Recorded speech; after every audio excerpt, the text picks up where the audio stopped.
Jadi hari ini kita akan melakukan observasi ke salah satu cagar budaya yang ada di Karawang loh.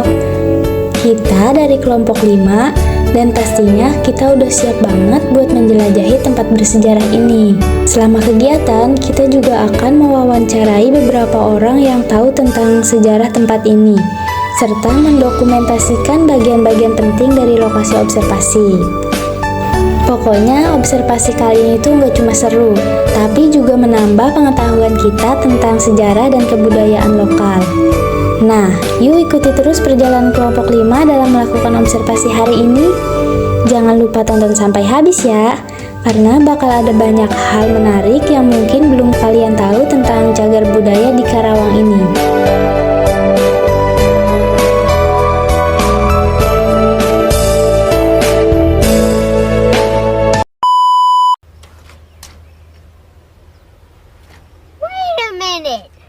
Who are you?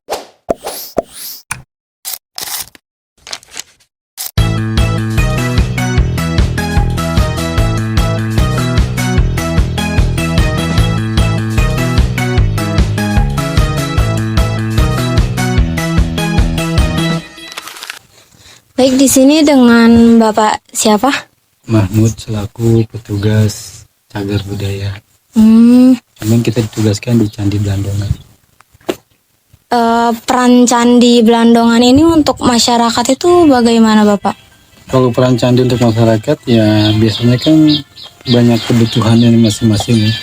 Kalau kayak anak pelajar biasanya tentang sejarahnya gitu kan.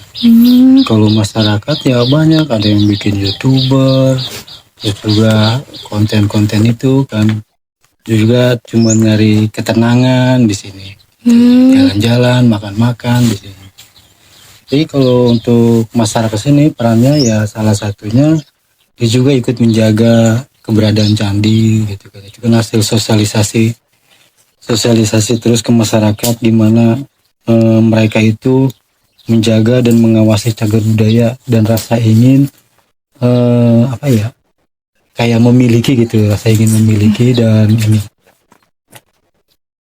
dan ikut serta membangun gitu masyarakat di sini.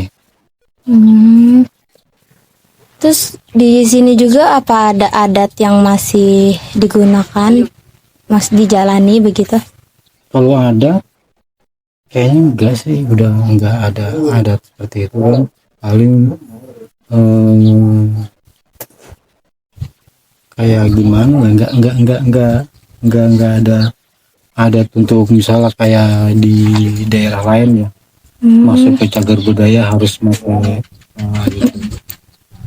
Enggak. Berarti sudah hampir terlupakan ya adat yang digunakan ya. Ya kalau untuk adat kayak babaritan gitu kan udah hampir punah di sini. Terus juga kayak nanam padi caranya gimana gitu kan. Ada kayak orang dulu mah ada bubur merah, bubur putih gitu. Kayak sesajen. Sesajian itu buat Dewi Sri. Cuma ada sebagian orang yang seperti itu, yang lainnya ya soalnya kan yang petani ini kan orang-orang milenial kan. Terus Pak, dulu ini candinya itu udah seperti itu berbentuknya atau ini tuh baru dibangun dilestarikan seperti ini? Kalau untuk penemuan candi ya kita sesuai dengan ketemunya ya, itu prinsip arkeolog, kayak temu seperti ini ya harus dibangun seperti ini. Bisa aja pemerintah dibangun setinggi mungkin ya, apakah emang dulunya datanya seperti itu ya, nantinya diperang argumen. Iya, jadi ketemu seperti ini ya udah, kita kan tidak merubah bentuk. Nah, kita cuma hanya merapihkan. Misalnya ada yang mesak nih ya, waktu ditemukan itu harus diangkat gitu kan, diratakan sama yang ada gitu. Terus di sini tuh ada pembatas siapa bagi pengunjung, nggak boleh masuk sampai ke dalamnya tuh. Betul. Itu tuh buat apa? Itu salah satu untuk menjaga kelestarian dan keutuhan candi. Lalu untuk peran pemerintah menjaga Candi Belandongan ini bagaimana?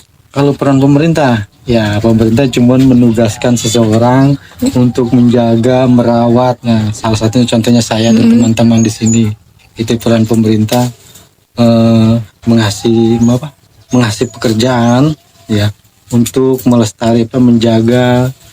Kan Jupal ini kan ada tujuh kegiatan ya. Satu, membersihkan cagar budaya beserta lingkungannya. Terus kedua, itu membersihkan cagar budaya dan bangunan fasilitas.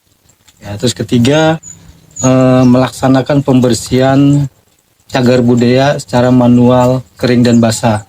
Keempat, menjaga keamanan di lingkungannya. Kelima, mencatat jumlah pengunjung. Keenam, itu merawat taman. Ketujuh, merapikan jalan setapak. Nah itu. Dan kedelapan, kita memberi laporan tiap bulan sekali. Oh, tapi itu memberi laporan, Bapak biasanya laporinnya apa? Ya ada beberapa instansi yang dikerjakan ya. Instansi yang pertama itu dari BPK Wilayah 9, Balai Pelestarian Kebudayaan Wilayah 9. Terus kedua itu provinsi. Dan ketiga ini Dinas Pariwisata Karawang ya. Tapi kalau misalkan nih ada pengunjung yang nakal sampai masuk ke dalam atau sampai nyentuh-nyentuh atau bagaimana, ada konsekuensinya nggak Pak? Ya itu cuman peneguran. Cuman negor manusia itu bukan kayak negor hewan. Hanya diberitahu saja mungkin Ya. berarti ya. Wah, ngapain lu naik-naik lu, anjing lu. Udah, masa negor orang gitu. Marah lah yang ditegur. Kira ada sanksi yang akan harus dilaksanakan gitu. Kita nggak ada sanksi seperti itu, cuma peneguran secara halus lah. Sambil dikasih pemberitahuan gimana itu, kenapa nggak boleh turun. Kayak tadi kan, drainasenya takut mampet. Biasanya yang kesini itu ada juga yang dari luar Negeri bah. Ada luar negeri juga. Iya, dari India, terus kemarin dari mana? Jerman ya. Jerman, Ini terus tuh Australia. Iya, agama Buddha ya? Iya, kalau di sini memang kalau lihat struktur bangunannya itu Buddha. Masih digunakan untuk beribadah apa? Masih Masih? ya dimanfaatkan sama umat Walubi atau umat Buddha untuk merayakan hari Waisak. Oh, berarti keagamaannya masih hidup ya? Hidup Untuk ya. dipergunakan ibadah. Mm-mm. Terus juga malamnya itu hari Asada, dia membakar 1000 lilin.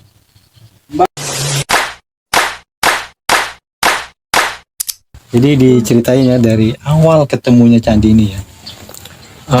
Dulu di tahun 70-an ya, kita kembali tahun 70-an ya. Bulan akhir ya, sama. Ya. Di tahun 70-an ini masih berbentuk bukit-bukit ya. Nah, bukit-bukit gitu. Nah, bukit-bukit ini masyarakat ini nyebutnya ulur atau lemaduhur ya, di tahun 70-an. Sampai proses penamaan itu berdasarkan dari keadaan tempat. Ya kita nggak tahu dulu ini candinya candi apa. Apakah candi itu kita yang tahu kan candi Belandongan, candi Jiwa ya. Iya. Nah itu kan berdasarkan dari mitos dan keadaan tempat. Nah setelah di tahun 1984 waktu itu ada penelitian di daerah Cibuaya dari Fakultas Sastra Jurusan Arkeologi Universitas Indonesia. Nah, yang diketuai oleh Bapak Mundat itu. Beliau meneliti di sana dan mendapat informasi dari masyarakat setempat bahwa di Batu Jaya juga banyak gundukan tanah seperti yang ada di Cibuaya. Tahu Cibuaya? Tahu, cuma belum pernah ke sana. Nah, mereka survei kemarin ya. Nah, ternyata di sini tuh gundukan tanahnya besar-besar gitu kan. Nah, selang 1 tahun barulah mereka ekskavasi Candi Jiwa 1984. Sampai dibuka nih tiap gundukan tanah di sini diteliti semua terdapat ada indikasi sebuah bangunan, yaitu bangunan candi. Berkembanglah penelitian sampai saat ini, mereka meneliti sudah mendapatkan 62 titik sebaran cagar budaya. Oke, 62 titik sebaran cagar budaya. Nah, tapi untuk bangunan candinya kurang lebih 39 bangunan candinya. Nah, dari 62 titik cagar budaya itu berada di 2 kecamatan dan di 3 desa. Kecamatan Batu Jaya letaknya di Kecamatan Pakis Jaya. Nah, desanya Desa Segaran, Teluk Buyung, sama Telaga Jaya. Ya, termasuk perahu kuno, sumur kuno, dan hamparan artefaknya, batu lingga. Nah, itu. Dan luas titik sebaran ini itu mencapai 5 km persegi. Dan kemarin hasil zonasi diperkecil menjadi 377 kilometer persegi. Ya, sekaligus penetapan cagar budaya di sini sebagai cagar budaya skala nasional. Terus katanya Pak, kalau candi ini tuh lebih tua dibanding candi Prambanan yang ada di Jogja. Ya, kalau dilihat hasil tes karbon dating batanya, di sini itu menunjukkan di abad, ada yang mengatakan abad ke-4, ada yang mengatakan abad ke-5. Kalau Borobudur kan masa Silendra, yaitu di abad 7 ya, kalau nggak salah di abad 8, waktu 7 tuh ya, masa Silendra. Ini kan Tarumanegara. Nah, disinilah lebih tua. Mungkin sekian wawancara dari kami, ingin melihat-lihat candinya. Ya, Terima kasih. Ya, silakan. Terima kasih ya Bapak. Ya, sama-sama. Emang kayak durasi. Maaf ya guys. Dong,